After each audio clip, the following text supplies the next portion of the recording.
Hello there. This is where the fun begins. Hey there guys, Unofficial Star Wars here. Hope you're all doing well, and welcome to my Ahsoka Episode 4 breakdown video. We are going to be going over a number of the different references, things that you might have missed throughout this episode, as well as an overall breakdown on the Easter eggs as well. We're going to go ahead and hop right on into it. You guys can also check out my reaction video for Ahsoka Episode 4 here on the channel now. You guys absolutely blew that video up. Thank you so much. The hype for Ahsoka is definitely real, especially after episode 4, and with who and what we saw at the end of the episode. I think it should also go without saying that yes, there are spoilers ahead, so there's your warning on that. We are at the official midway point of Ahsoka Season 1. Episode 4 delivers a much stronger episode than last week's, arguably, which can be credited to the extended runtime. Those additional minutes helped Dave Filoni bridge that gap between the two episodes and set up the stage for where the back half of the season is now headed, as they really begin that journey to finding Thrawn. The episode is titled Fallen Jedi, quite literally, for what we see towards the end of the episode, opens aboard Ahsoka's ship where she and Sabine Wren and Huyang are making repairs to the vessel after their run-in with Morgan Elsbeth and her co of Marrok and Shinhati in the previous episode.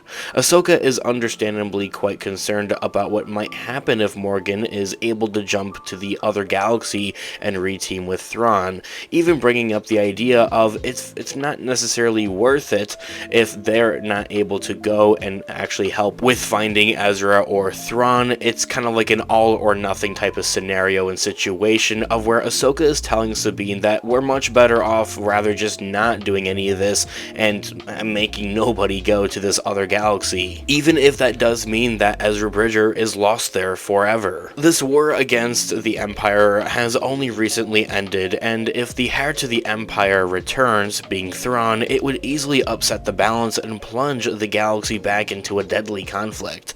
The threat is what leads Ahsoka to tell Sabine of that it is really just an all or nothing type of mission. As I had mentioned, it's not worth it if they're not the ones that are going to actually go. They'd rather just destroy the star map, even if that means Ezra Bridger is stuck in this other galaxy forever. And if the star map not had fallen into the enemy's hands, they could have searched for Thrawn and Ezra Bridger at that themselves, but now the goal is to steal the star map back and destroy it so no one can find it into their way into another galaxy of where Thrawn and Ezra are. Rather than deliver this piece of information later in the episode or use it as a twist up to the emotional stakes, Dave Filoni opts to show his hand within the first few minutes, making this very clear and cut of that this is the direction that the characters are going to be going in. Ahsoka alludes to Sabine's emotional attachments to Ezra as something that might be a stumbling block for her, while cautioning her that sometimes people have to do what's right for the greater good regardless of personal feelings,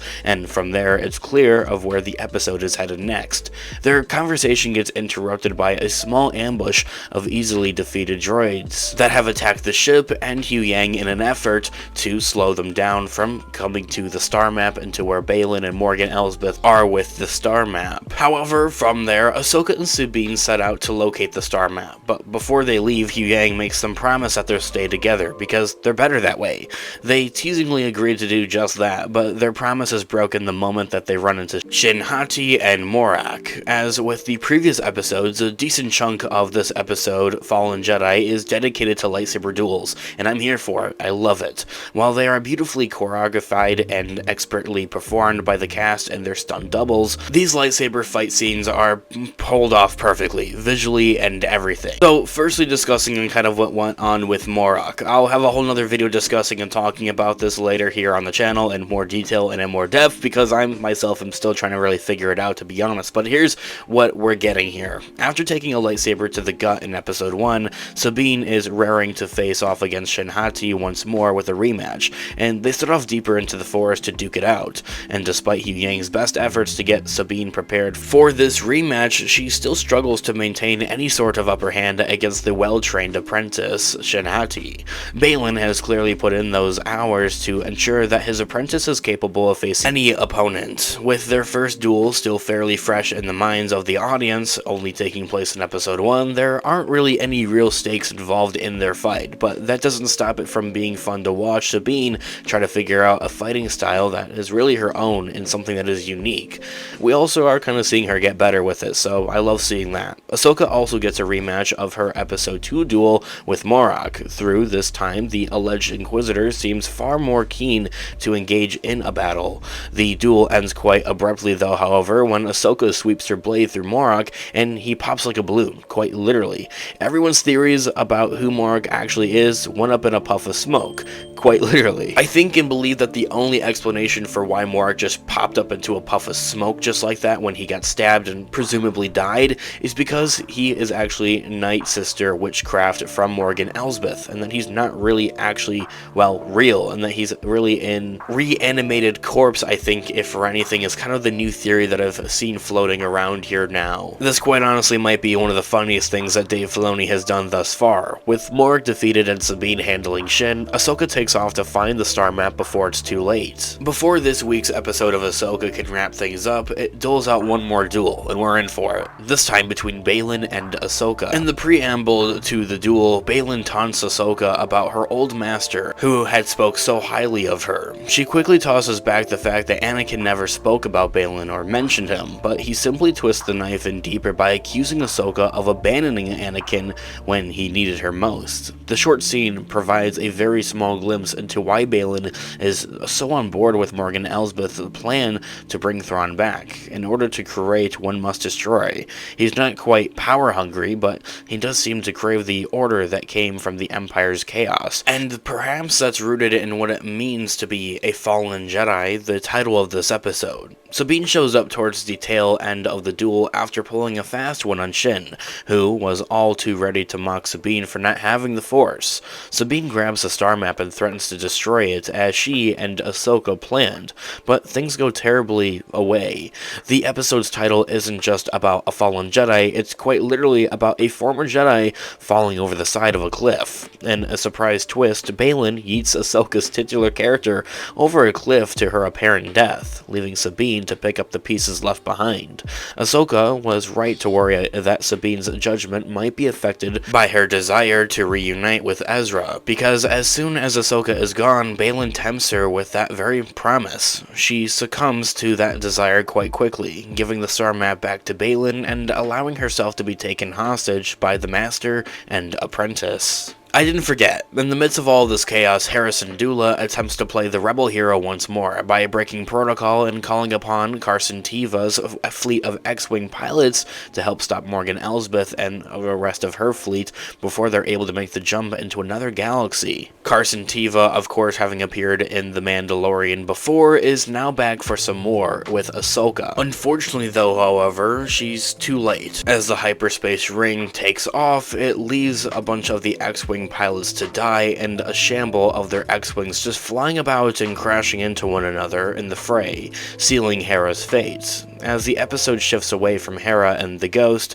Jacen Syndulla becomes the next in a long line of Star Wars characters to express that they have a bad feeling about their current situation. I think that it's also probably clear of that he says that he has a bad feeling. Not only is it a running gag within the Star Wars franchise, it's something that's kind of heard in every Star Wars project, but also the fact of that he can feel within the Force, as his father did before Kanan Jarrus, as we saw him in Star Wars Rebels. What I think is really giving us that official confirmation that he is actually, like, in-universe, actually Force sensitive. So, everything happened, everything went through. Morgan Elsbeth, Baylan, Shin, and even Sabine, they all go away, and they blast onto another galaxy of where presumably Thrawn and Ezra Bridger both are. That we'll probably see in episode 5 next week, as that episode is directed by Dave Filoni as well.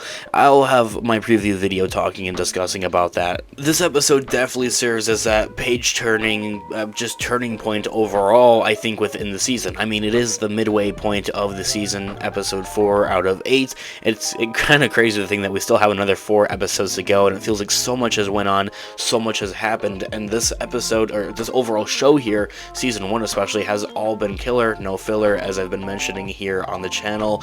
It's just been back to back. It's always going forward. There's always something happening, and there's really just never a dull moment. Okay, so let's talk about it. The Worlds Between Worlds and Anakin Skywalker at the end of the episode. If you didn't watch Star Wars Rebels, your frame of reference for The World Between Worlds may be limited to stumbling across the It's Always Sunny in Philadelphia style conspiracy theory tweets from Raylos who see it as a way to bring Ben Solo back to Star Wars. I believe that the most simple way to explain The World Between Worlds, because we still don't have a full definition or understanding of it within the actual Star Wars canon either, is that it's in a way of like a heaven, I think, to the Jedi, or maybe as a way of time travel even as another. As we see it in Star Wars Rebels, we're going to see more of it within episode 5 as well. I'll have a whole detailed in-depth video discussing more about the World Between Worlds. I also want to take a minute to appreciate that transition of going from the edge of that cliff into the ocean, the sea there, and then like into the World Between Worlds of where Ahsoka wakes up. Absolutely flawless. In reality, what the World Between Worlds is capable of doing is rather nebulous and underexplored in the Star Wars canon, simply because it is a relatively new concept, which Filoni has crafted in the animated show Star Wars Rebels. Here, Filoni uses it to bring back Anakin Skywalker, Hayden Christensen back to the titular character, in Ahsoka's moment of need. It really honestly is a genuine cliffhanger, and I love it. Rather than a tool to better the episode's emotional stakes, unlike the Obi-Wan Kenobi show, which brought back Christensen for a gut-punching flashback in an epic duel with Ewan McGregor, more or less as a side character in the Obi-Wan Kenobi show, I feel like that we're going to see more of Anakin like within episode 5, maybe even like in the future of the show with its more episodes to come here as well. He feels more of like an actual like grounded main character. The episode Fallen Jedi is quite literally, I think, a Jedi falling off of the edge of a cliff, showing more backstory to Baylan Skoll and the having Hayden Christensen back as Anakin Skywalker. I feel like it's everything of that mixed into one. For those of you that may be left a bit confused, Anakin Skywalker is the master of Ahsoka that we see throughout the Clone Wars animated show, also in the prequel trilogy as well. Seeing him return into the Ahsoka show, especially in a post-Return of the Jedi era time frame within the Mandoverse, is huge, and there's been a lot of theories about Anakin, such as maybe his lightsaber looks more remnants to Darth Vader's rather than his own that we see in Revenge of the Sith, has been a very common theory, and that maybe this is a bad vision, and that Anakin is going to turn into Vader and try to fight her in episode 5, or something of that nature. There's also been a lot of different rumors, or even leaks for the Ahsoka show for what we're going to be seeing in the World Between Worlds, as it was previously before a rumor or a leak for the Ahsoka show that this was going to be a thing.